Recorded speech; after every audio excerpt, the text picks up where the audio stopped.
Tom Gentry. What you just said concerned me when you said that it had to meet every one of the criteria. And I just wonder who is making that decision. The reason I asked that question is the number one criteria after seismic for the CRC and this one has been the transit time. And yet the four solutions that you propose now, when the bi-state and the executive group have asked for how much time have improved, every time the answer has been, we don't know. It might be 1 minute, we don't know. And so we've already eliminated a lot of things, yet I don't see where they meet that criteria unless you are judging it on some kind of scale or something. Would you please tell me how that works?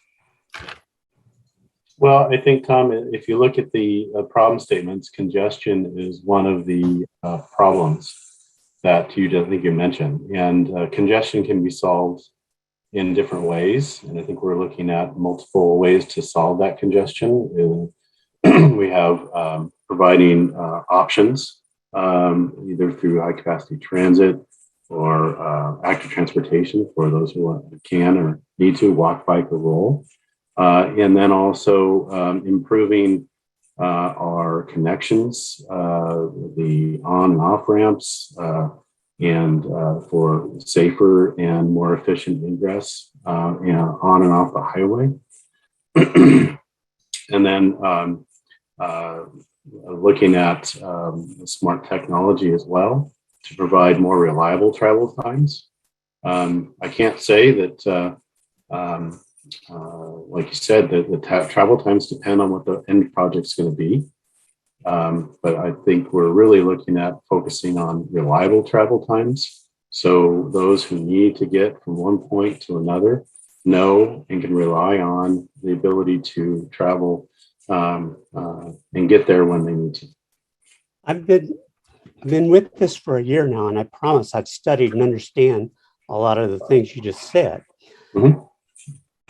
But with the limitation, the project's geographic limitation, you're not going to be able to increase the transit. You're not going to improve the transit time very much unless you move it elsewhere, as we've been told before.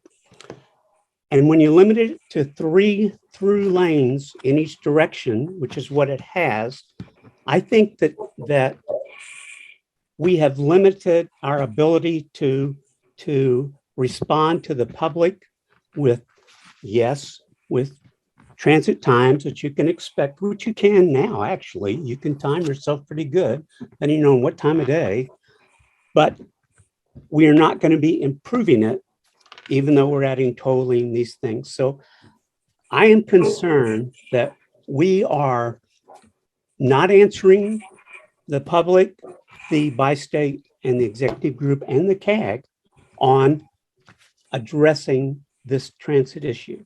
And I understand all those other things. Believe me, I've read them. And that is still my major concern. Thank you.